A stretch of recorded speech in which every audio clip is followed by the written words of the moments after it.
We are back with our very special guest, Aby Rao, who is a writer and director of a new film that is just completed and will be screened soon here in the area, and then hopefully at film festivals around the country and elsewhere. Aby Rao, good morning, Aby. How you doing? Very good. Thank you for having me here. Thank you for joining us. You are a filmmaker. You are based in Durham. And tell us a little bit about the background of parallel parking. Now, it's been a long time coming.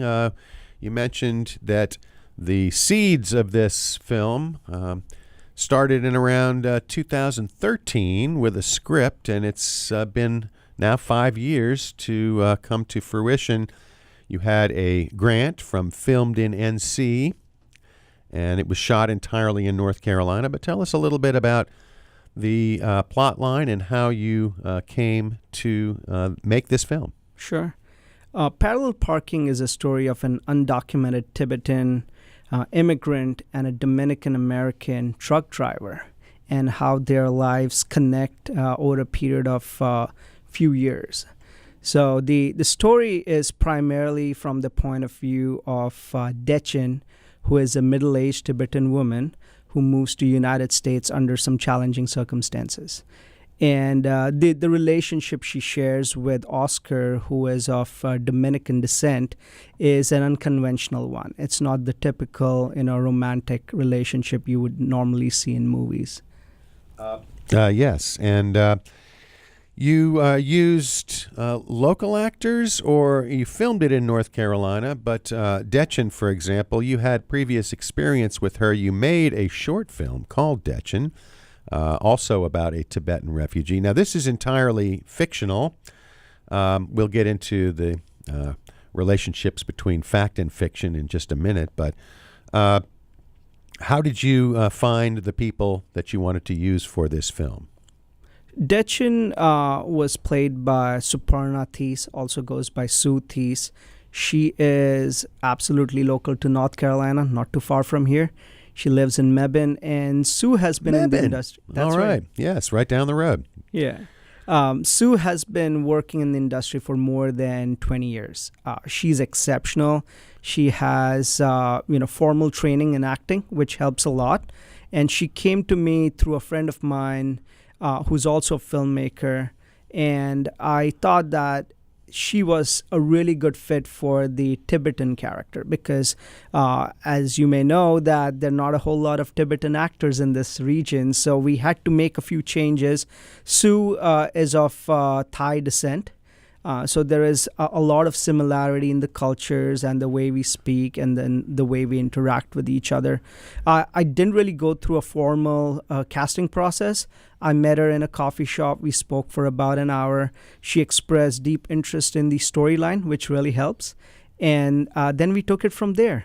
As far as Oscar is concerned, Keith and I worked together about 10 years ago on a short film called Singing Bee, which was a mockumentary-style narrative film about spelling bee and its influence in the Indian American community. Keith and I have a strong relationship. I understand his strengths and some of the areas where he can influence the screen, so I thought he was a great fit. So, and you'll see that in the film, the chemistry between the two is just incredible. It just all came together really well. Now, this film supported by a grant, but is still a micro-budget film, as you describe it. How did you pull the funds together, and what is it? It's easier now to make a full-length, in this case, 76-minute feature film, because the process has been democratized. The technology is much more accessible, but still, it costs money. How did you raise the funds, and were you on budget? Yes, I'm proud to say that we were on budget. As a matter of fact, we planned our budget in such a way that we had good amount of funds for post-production and marketing, the distribution aspect of it. You're right about the access we have to various equipment and technology, but at the end, it's still a project. And there are other human challenges that come up. We all have full-time jobs and we have other responsibilities. But it's been a great experience. Filmed in NC helped us, gave us that push to really start working on our project. I want to make sure that I give a shout out to Dan Brawley from Cucaloris Film Festival, who spearheads that funding source. And Dan's been a great influence in bringing out the local talent and engaging with local businesses and the resources we have here. Cucaloris, are they out of Wilmington? That's correct. Yeah. So that's sort of North Carolina's film hub. Where did you shoot this film? A lot of it was shot in the Raleigh-Durham area. There is a good amount of scenes from Boone, North Carolina. We went up there to the Art of Living Retreat Center, and we were there a couple of days, and we got some really beautiful footage from the mountains. So it's we go all the way from central North Carolina to western North Carolina. There's a lot of coverage there. Now, you have a background in film. You've made several shorts before. What is your background? I guess you were up in Philly, got a master's in television management from Drexel University. And how was it that you started making films and came to this point? Films has been a part of my life since my childhood. I have a couple of my family members in the film industry in India. My uncle was fairly popular in the 70s and 80s in the Hindi and Marathi film circuit. My cousin... As an actor or as an actor? As an actor. Yeah, as a mainstream actor. What's your favorite film he did? He's done several films. The one that stands out is Bannad Bhanu, which is a Marathi film, a regional film. And I just love the way he carried himself throughout the film. Did he sing? He did not sing, no. All right. I'm sorry, continue. That's fascinating. Yeah, so I had some connections right from my childhood in the industry, although I pursued the more professional career in engineering.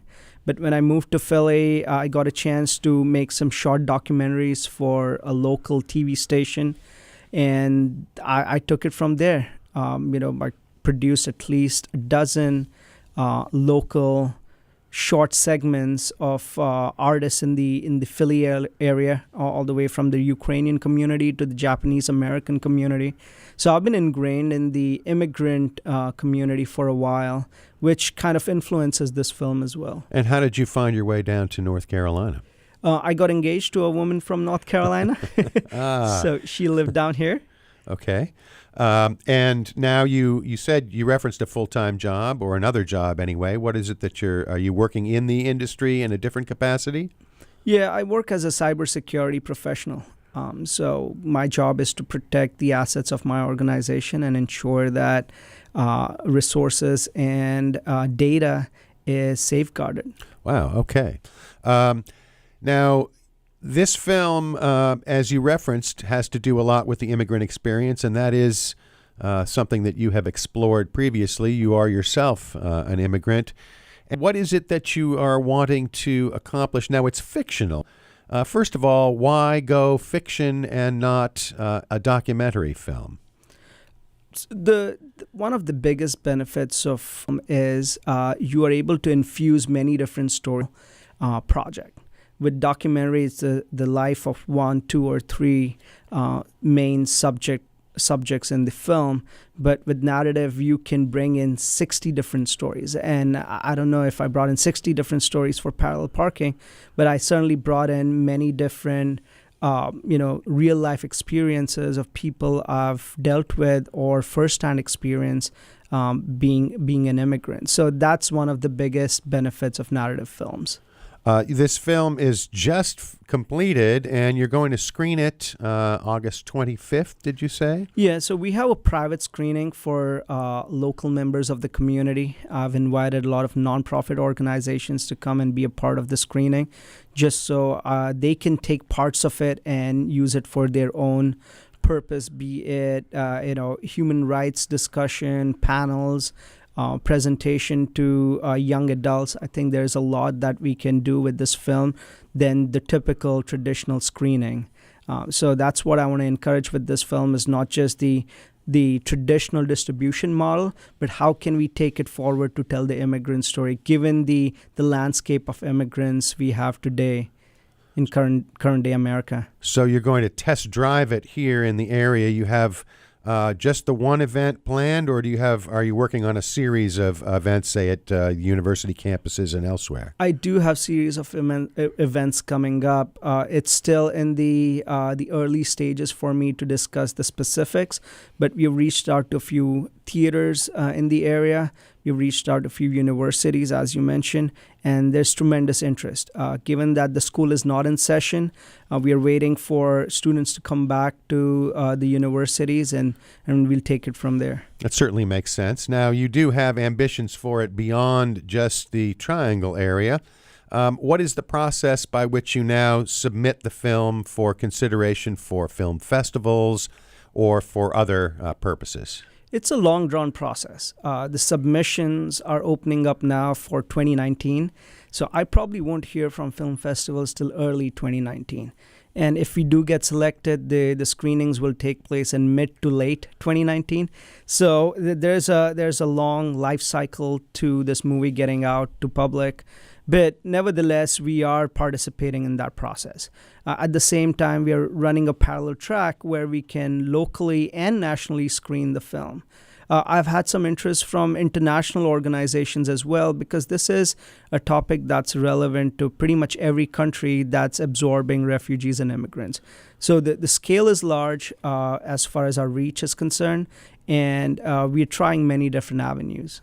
This is a hot topic. Obviously, your timing is good because everyone's talking about immigration, but a lot of the rhetoric is heated around this issue. Do you see this film as a potential bridge between some of the factions that are in dispute over immigration, or even understanding the immigrant experience? Absolutely. I think the biggest theme that I want to present here is empathy. In mainstream media, you see the good and the bad. Good generally is the model immigrant community, and bad is all the negative rhetoric around undocumented immigrants. I think I'm taking the middle road, where I want to present the life of an immigrant, especially an undocumented immigrant who was originally a refugee, and present it as it is. So we deal with some important topics such as homelessness or trauma for some of these individuals making their way from, their home country, unemployment, and then the identity crisis, not just at a legal level, but also at a personal level. What does it mean to be an immigrant in this day and age? I imagine it would be difficult to completely avoid some of the political components of this. Were you able to skate around those, or did you have to get into things like ICE and some of those other topics that are more political in nature than the social components? Yeah, in the film, we've been very careful about the political undertone. What I wanted to do, and we made a conscious decision to present the facts as in the story form, but not try to get into the political details or the legal system that impacts immigrants and refugees. So when you watch the film, you'll see it purely from an individual perspective, and it's up to the audience to take away what they want to, absorb from the film. But it's not a political film. For me, it's a socio-economic, cultural subject matter. So there's a lot of food involved. There's a lot of cultural aspects. And the whole Tibetan philosophy around life and death, we have captured that as well in the film. Now, you had a little bit of experience because one of your shorts was called Dechen and involved the same character. You were sort of developing the character, I guess, in that early film, but there were a lot of cultural components to that one as well. That's correct. So we put together the short film Dechen, which is about 8 minutes in length, primarily for the Cucolores Film Festival. We screened that short back in 2017, and it was received really well. People got a chance to meet the character, but also learn about some of the complexities of that individual, being that she's a middle-aged refugee, and they have their own set of challenges. So that was a great segue for us to move towards the feature film, because it helped me as a filmmaker to learn more about the actors I work with, but also where do I want to take my story. So throughout the film, we have made changes. So the script that I wrote originally has veered away a little bit, but I feel that it's just added value over a period of time. Was your script malleable? Did you let the actors add elements or lines or components of their characters as the film evolved, or did you have a very clear idea of what you were going to say and you tried to get them to buy into that? It's very malleable. It's very flexible. I make sure that I give my actors the opportunity to improvise, but also bring in their own experiences, because Suparnathi, Sue, is an immigrant herself. She has some very strong experiences of her own, which she infused in the film. And one of the things I like to do as a filmmaker, and it helps me having the neo-realistic presentation of my film, where I don't spend a lot of time lighting, I don't spend a lot of time working the props on the set. It really helps me to give people an opportunity to present their own view. So we do go through a few takes, but it's not to a point where I'm very prescriptive. You miss this word or you miss this line. I don't go down to that level. And being behind the camera and directing is a whole different experience. So I get to have both those experiences, brought in together. But I just love that kind of filmmaking where you adapt and you move forward.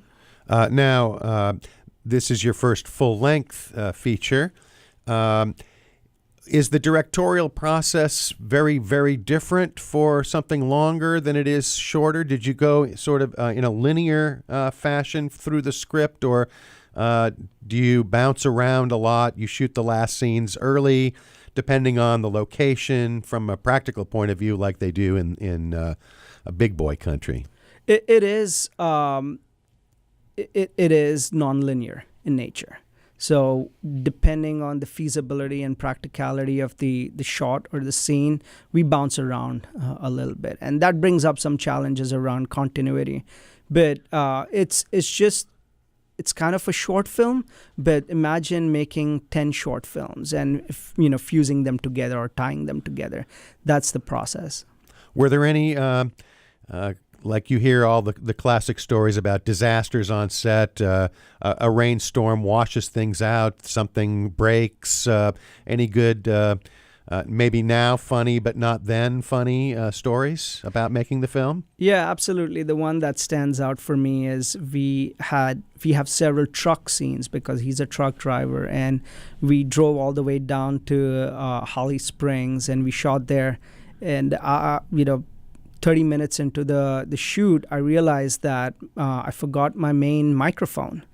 So the boom mic that I was supposed to pack is not there in my bag anymore. So that just caused a little bit of challenges around the audio recording on set. But we improvised. We have cell phones. We have small recorders that we could use. And, thanks to my audio engineer, Alan Lorden, he did a fabulous job. I mean, if you listen to the dialogues in that scene, you could hardly tell it was recorded on a phone or a small recorder like H1N. That was one of the things that stood out the most. And then there were a few other weather-related challenges we faced, where we have a truck scene where we stuffed that truck with 40 people in it, and it was really hot, so people had to take breaks, and I had to give people we had to suspend the shot a little bit. But overall, it's been a great experience. Nothing that was negatively impacting our progress. Now, you'll be working on this for a good while, trying to get it out there in the world. Are you already thinking about your next project? We've started our next project. We have kicked off our project called Komak, which is a Farsi word for reinforcement or help.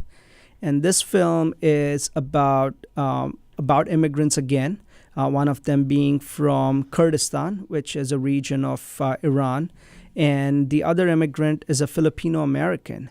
And it's the story of these two young women and how they enhance each other's lives, kind of similar to Parallel Parking, but it's more action-oriented, more drama, and it's purely about women, which I'm very proud of to present to our community, because I don't think we talk a lot about the Iranian community in the area or the Filipino community. So bringing that perspective in the creative field is really important for me. Aby Rao, we're going to be trying to get folks over to a screening. When can we expect a public screening of this film? We're targeting September. And when we talk about public screenings, we really want to focus on local theaters in Cary and Raleigh. So the goal is to bring the audience to the theaters in September. So please watch out for our announcements on our Facebook page. We are on facebook.com/parallelparkingfilm. So please like us. Please sign up for our newsletter so that we can keep you posted. And it's an exciting film for the area. We don't see a lot of films focusing on immigration and refugees that have the narrative side, right? We see several documentaries, right? But this is quite exciting for the community. It also, yes, it occupies that other space in filmmaking, the narrative fiction that is underrepresented. A lot of documentaries, as you note, but this is a different kind of approach. Congratulations on getting it done. The post-production work took a while. Was this your, first extensive post-production experience? Did you do most of that yourself, or you had several folks on a crew working on the editing and post-production work? We had several folks. So the music composition is by Kenneth Florence, who lives up in Brooklyn, native North Carolinian. Alan Lorden was a big influence in the post-production process, who took care of the audio aspect of it. And I did the editing, but I had several consulting editors who looked at it and gave me feedback. So it wasn't, a one-man show per se.